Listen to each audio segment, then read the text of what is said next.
Many years ago, in the warm, lively town of Makurdi, there lived a girl called Ene.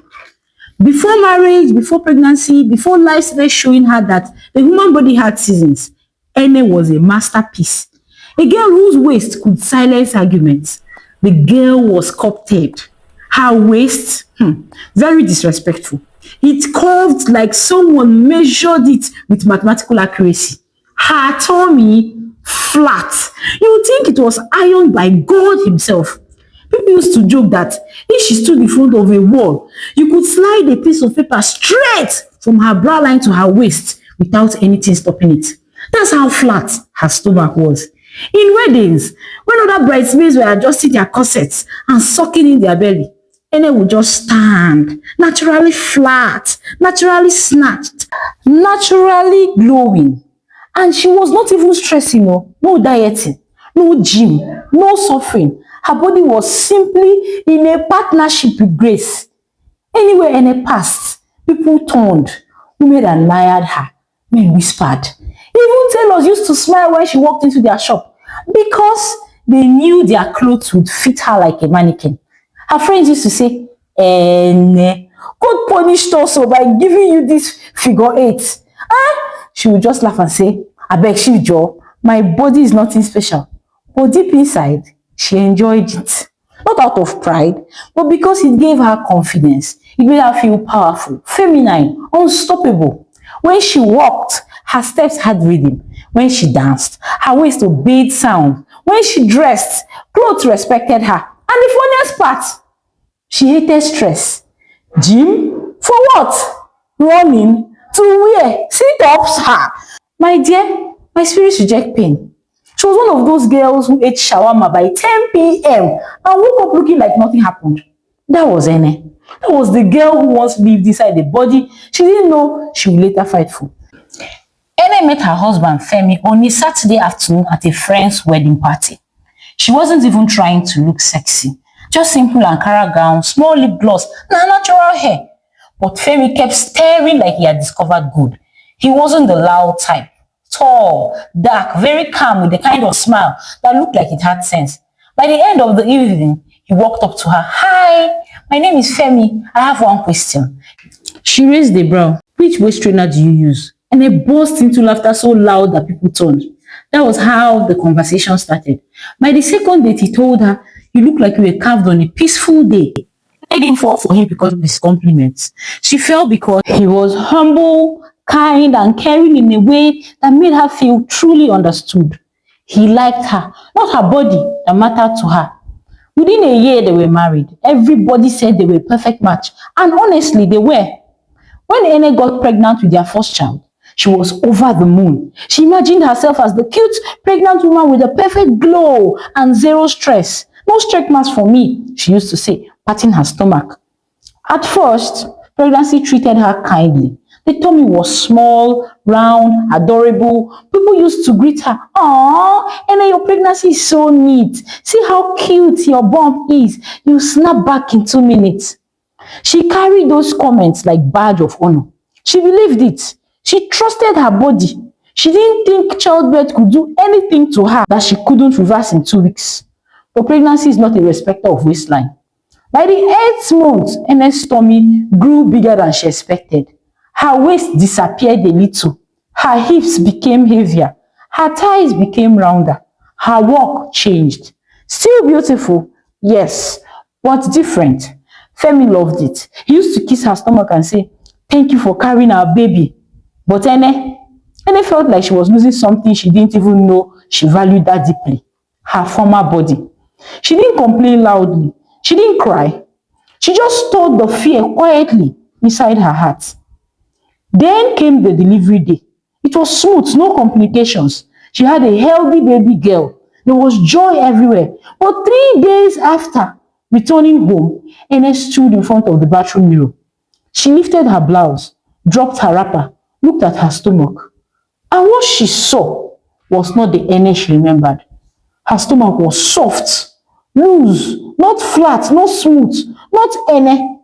She poked it, pressed it, pulled it. He didn't respond. He didn't go in. He didn't obey.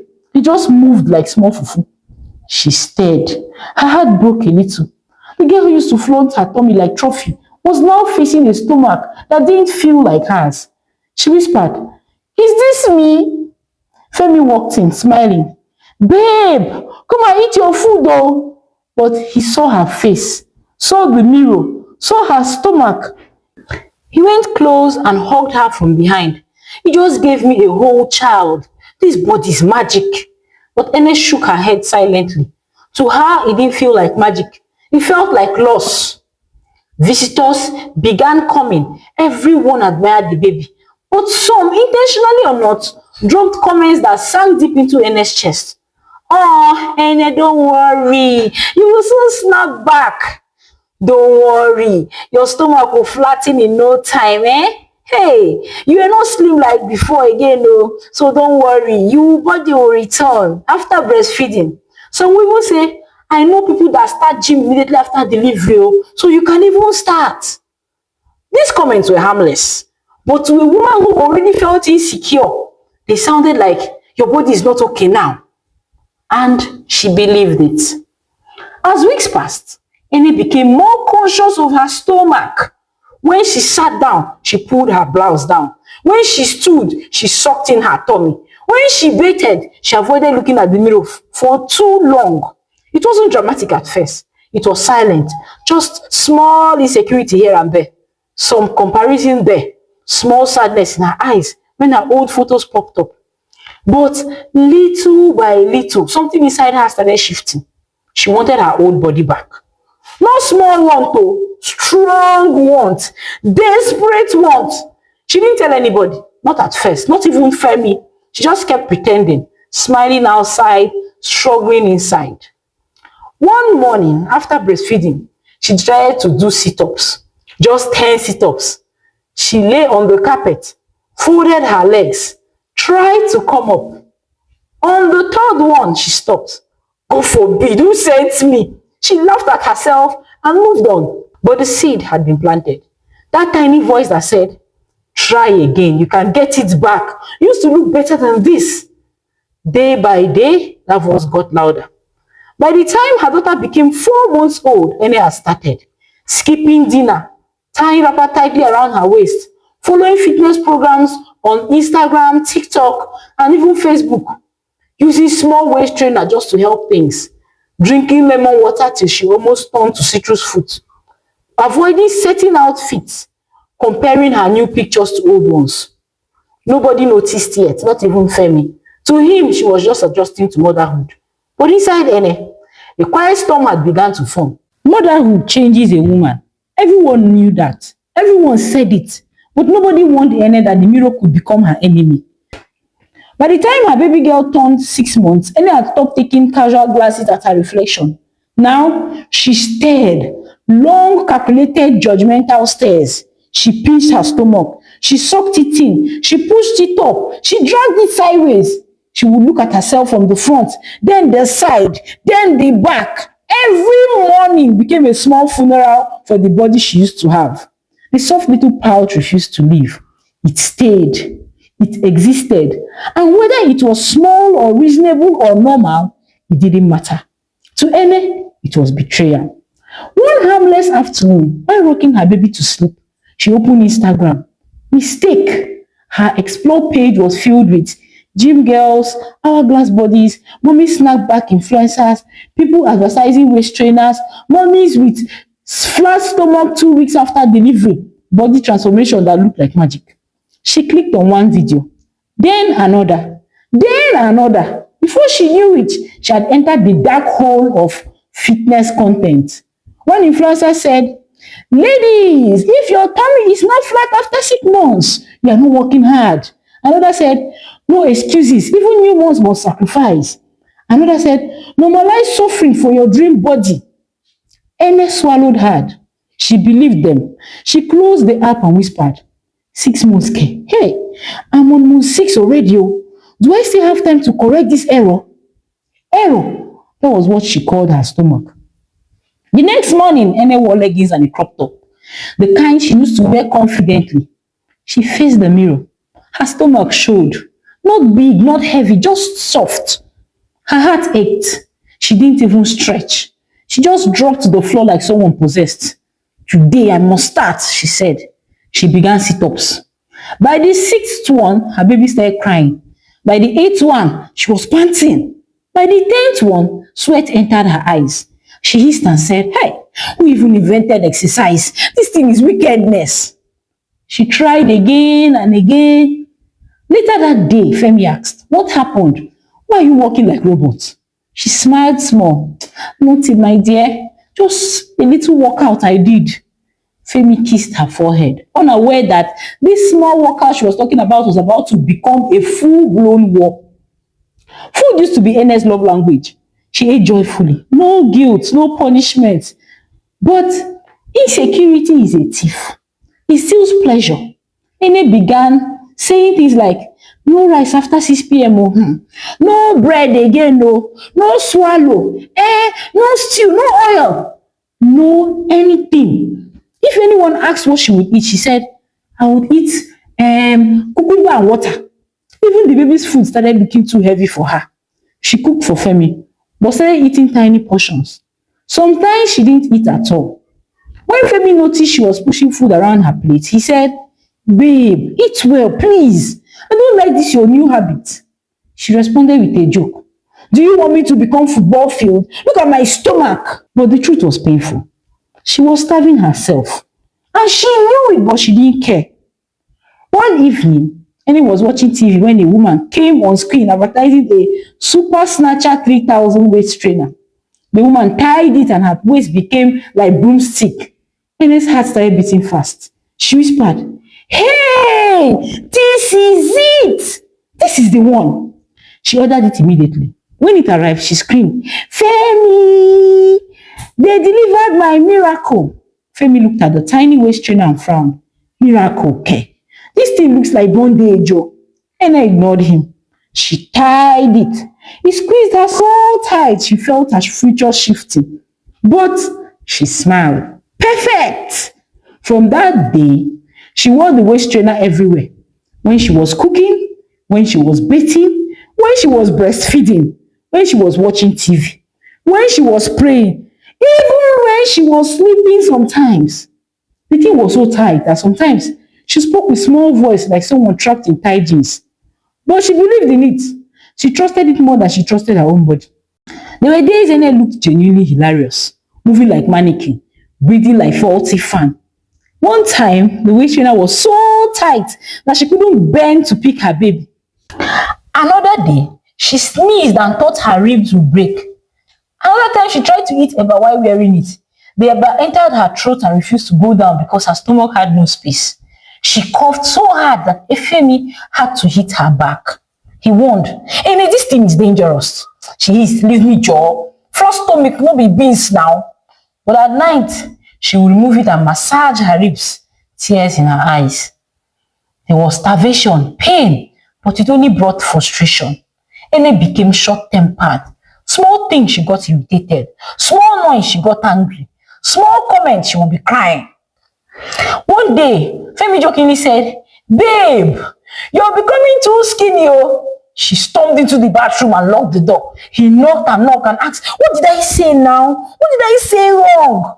She shouted, "Leave me alone." Inside, she was crying, not because of what Femi said, but because she was scared he no longer found her attractive. In her mind, the little stomach had destroyed everything. Funny how insecurity lies. Ene began wearing baggy nightgowns. She changed clothes in the bathroom. She turned off lights during intimacy. Sometimes she refused Femi entirely, saying, "I'm tired." But the truth, she was ashamed of her body. She didn't want him to see her stomach. Femi noticed. He felt her pulling away. He felt the emotional distance increasing. One night he said, "Babe, what is really going on?" Ene forced a smile and said, "Nothing, nothing." But everything was wrong. The baby was now clawing and exploring. Whenever Ene carried her, the baby would poke her stomach, grab the soft skin with her tiny fingers and giggle. Babies are innocent, but to Ene, it felt like mockery. One day, the baby pulled her stomach and laughed loudly. Ene's heart cracked. She dropped her gently and went to the room. She sat on the bed and whispered, I used to be beautiful, oh. I used to be beautiful. What happened to me? She didn't cry loudly. She just quiet tears that burned. One afternoon, Ene visited her friend Tonya. Tonya hugged her and stepped back. Ene, are you okay? Your face looks tired. Ene smiled. I'm fine, Joe. See me glowing now. Tony shook her head. You're getting too slim. Are you eating at all? Ene laughed it off, but her chest tightened painfully. Another friend, Kemi, noticed her waist trainer line showing under her clothes and said, Ene, you dey tie waist every time now, oh. Ene felt embarrassed. Kemi didn't mean harm. She was just observing, but insecurity made the comment sting. That night, Ene tightened the waist trainer more, like punishment. Femi wasn't blind. He saw his wife changing, not physically, emotionally. She was distant, unhappy, self-conscious, always dieting, always exercising in secret, always complaining about her stomach. One night, after watching her push food around her plate again, he said, Babe, this is becoming too much. You're stressing your body. And I looked at him sharply. So, I'm fat now. That's what you're saying, Abi? Femi opened his mouth in shock. Did I say you're fat? I'm worried because you're starving yourself every day. And I hissed and walked away. Femi sighed. Marriage is hard when insecurity builds a wall between two people. One night, Femi woke up and didn't feel Ene beside him. He walked into the living room and saw her doing crunches on the floor at 2 a.m. Waist trainer, sweaty, breathing like someone being punished. He stood there quietly, shocked. When she finally saw him, she froze. Ene, why are you doing this to yourself? She looked away. You won't understand. He walked to her and held her shoulders gently. I love your body, every part of it. Why are you acting like you're not enough for me? She pulled away from him. I don't want to talk about it. She walked past him, embarrassed, angry, and ashamed. Femi stood there, helpless. It was clear now. She wasn't just trying to lose weight. She was fighting herself. By month 8 after delivery, Ene's obsession had gone from small wahala to double trouble. She now slept with the waist trainer, skipped meals regularly, drank slimming tea twice daily, exercised at all hours, refused to rest, ignored hunger pains, was even breathing shallowly, and hid all of these symptoms. But the scariest part, she believed she was doing the right thing. She believed her body would eventually obey. She believed she was in control. But you know now, the body always wins. Always. The body can endure many things. But there comes a night when it says enough. For Ene, that night arrived quietly. He did not announce himself with warning signs. No alarms. Just a tired body, a tight waist trainer, and a woman who didn't know she was slowly attacking herself. That morning started ordinarily. Ene woke up feeling a little dizzy, but she ignored it as usual. She blamed it on light sleep. She tied her waist trainer, the newest, strongest one, to the tightest hook. Today, I must suffer small. She told herself, there is no beauty without pain.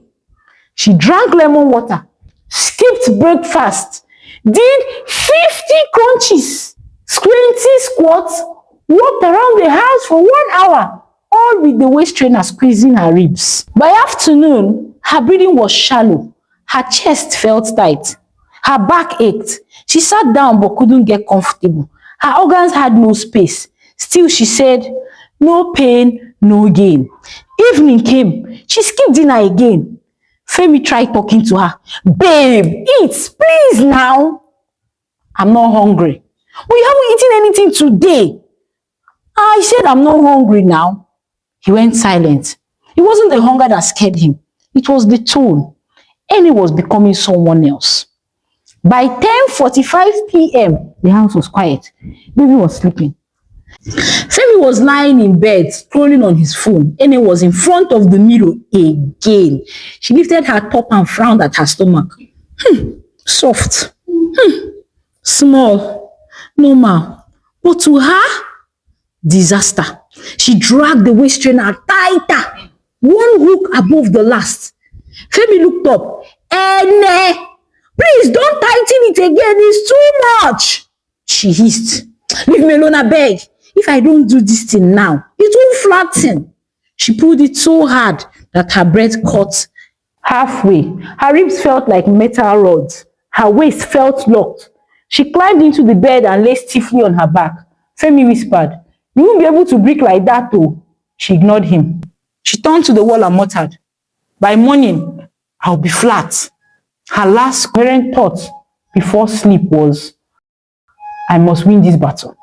But the body does not fight fair, especially not when it is tired.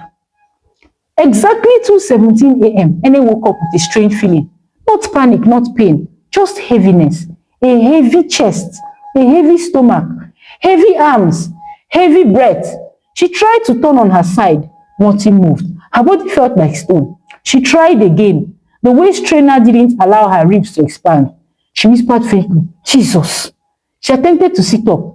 Suddenly, a sharp slicing pain shot through her side. She gasped. A thin broken sound. Her hand flew to her ribs, and that pain hit her lower abdomen, rising upward like a knife being dragged inside her. She tried to call Femi. Her voice came out like small air escaping balloon. "Femi!" Her eyes widened. Something was wrong, deeply wrong. Her breath felt stuck. She rose slightly, trying to free herself, but the movement triggered another wave of pain, so sharp her voice blurred. Her chest tightened. Her back spasmed. Her body screamed inside her, but her mouth could not. She tried to stand up. Her legs buckled instantly. She collapsed on the floor with a dull thud. The room spun. Her breathing was small, shallow, crawling out of her lungs like tired air. She clutched her ribs. Her fingers trembled violently. Her eyes filled with tears that wouldn't fall. She felt something shifting inside her, like organs pushing where they shouldn't push. Her worst mistake? She tried to remove the waist trainer herself. Her hands were too weak at that point, her mind foggy. She whispered the only thing her fading breath could manage. "Help me!" But Femi was fast asleep. The fan noise drowning her soft calls. Her heartbeat felt wrong, fast, slow, confused. For the first time since she started this dangerous journey, fear entered her soul fully. She thought, "Hey, is this how I will die? Because of flat stomach?" Her stomach tightened from the inside. She whimpered in pain. Tears finally fell. The second thought saved her. Femi jumped up, confused. Ene, what is the matter?" He looked at the bed, empty. His heart dropped. He rushed to her side of the bed and saw her on the floor, coiled up, shaking, clutching her side, struggling to breathe. "Ene!" He dropped to his knees instantly. "What happened? Talk to me, Ene!" She couldn't speak. Her eyes were glossy with terror. She managed to gasp. I can't breathe! I can't breathe!" Femi's hands shook violently. He tried to lift her. She screamed, a weak, broken, heartbreaking sound. Femi's chest tightened with fear. He shouted, "Help! Help!" Neighbors began knocking on the door. Within minutes, 2 neighbors were inside the room. "What happened? What happened?" "She fell, oh, she can't breathe. Remove this thing, remove the waist trainer." The neighbors tried pulling the waist trainer loose. It wouldn't come off. Ene groaned in anguish. They found scissors. The neighbor cut the waist trainer open bit by bit while Ene whimpered and gasped. The moment the trainer loosened, Ene inhaled sharply, like air had just returned from heaven. But the relief didn't last. Her organs were already bruised. Her breathing was labored. Her body was in panic. "Carry her to the car! Carry her to the car!" Someone shouted. Femi lifted her. She screamed again, the kind of scream that makes even stronger men cry. They rushed outside. The compound security opened the gate immediately. Femi placed her gently in the back seat, shouting, "Ene, stay with me. Ene, don't close your eyes. Ene, stay here." She held his shirt weakly. Her voice was barely audible. "Don't let me die. Don't let me die." Femi broke. Tears rolled down his face as he sped through the quiet night. When they burst into the emergency ward, nurses ran towards them. "What happened? What happened?" "She has difficulty breathing. She can't breathe. There's a possible compression injury." They placed Ene on the trolley. Her head lowered to the side. Her breath rattled. Doctors pushed Femi aside. "Sir, please, stay outside. Let's stabilize her first." Femi's hands shook uncontrollably. He was crying, silently, whispering, "Please, Ene, don't die, oh! Please don't die, please, please!" The curtain closed. Femi stood there, forehead against the wall, praying, begging, shaking. Minutes felt like years.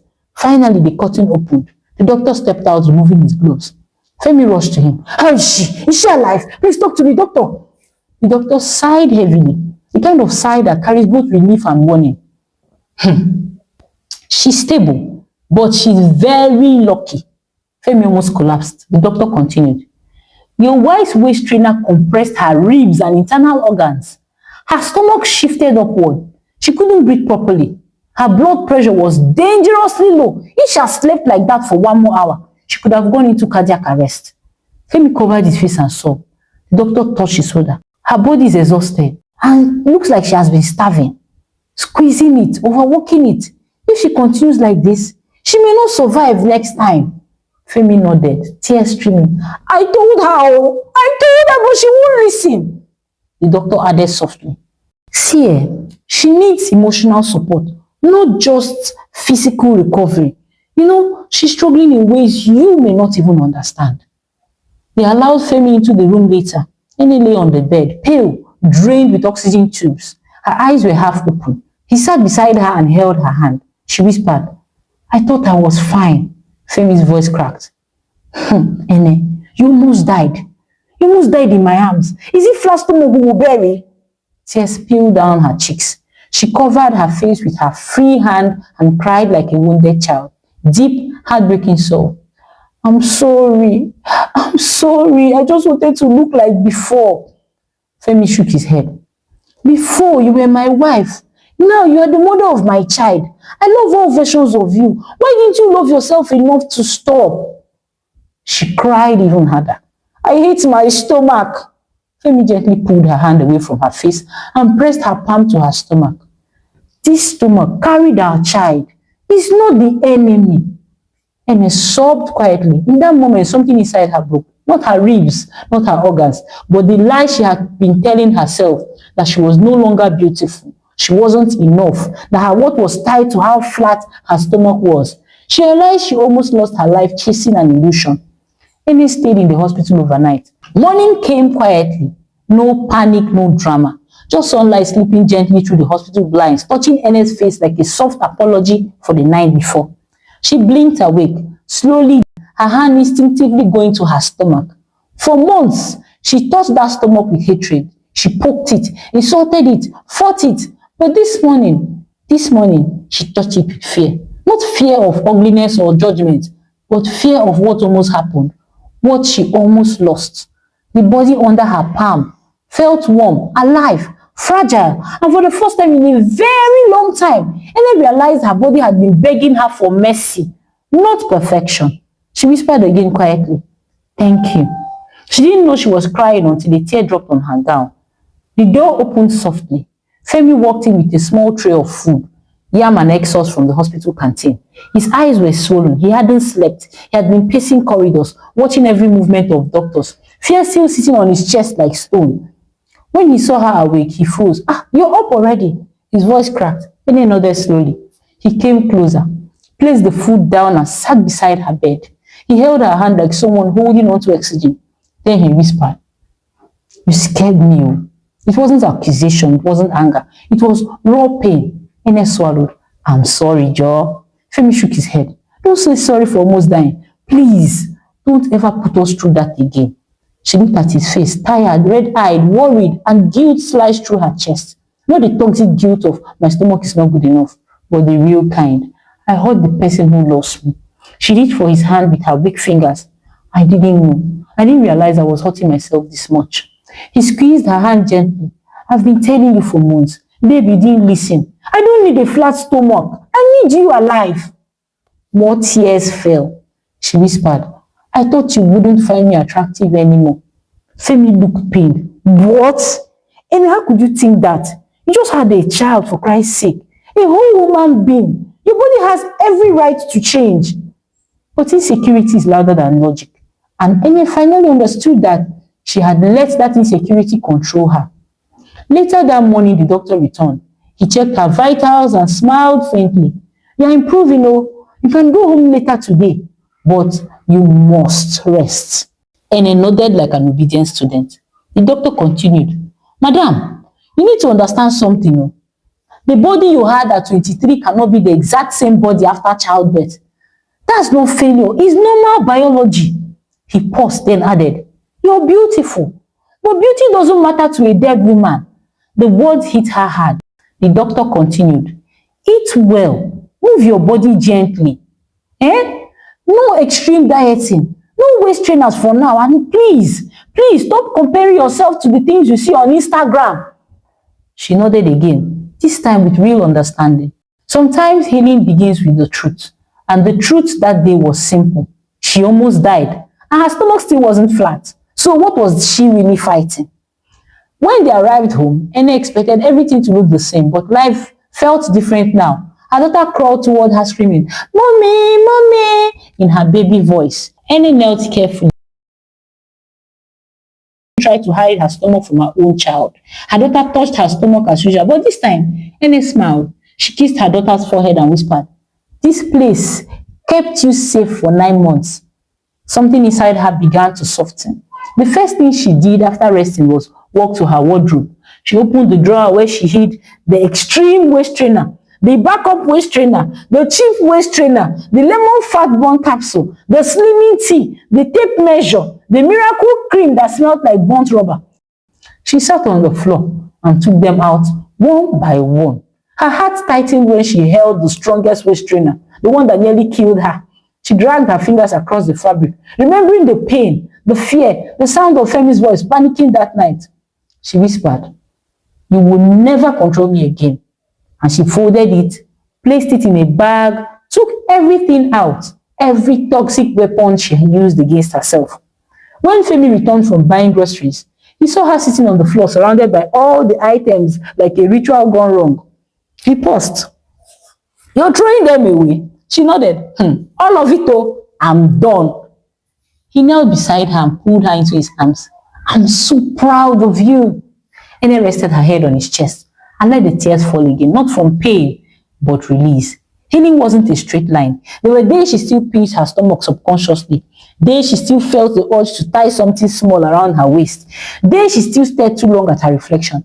But every time the old thoughts tried to come back, she said out loud, "I will not die because of stomach." She started eating balanced meals again. She walked every morning with her daughter in a stroller, not to punish her body, just to enjoy it. She stretched gently. She breathed normally. She sat comfortably without fear of her ribs shifting. She laughed more. Even intimacy returned slowly and beautifully. One night when she removed her nightgown without switching off the light for the first time in months, Femi froze. He whispered, hey, this is the woman I married. Not because of the body, but because of the confidence." She looked away shyly. He pulled her close. "Thank you for coming back." And Ene felt something she hadn't felt in months. She felt beautiful. Not because her stomach was flat, but because she wasn't fighting her body anymore. One afternoon, she was feeding her daughter mashed potatoes when the baby did her usual trick. She poked Ene's stomach. She pressed it gently, then giggled loudly.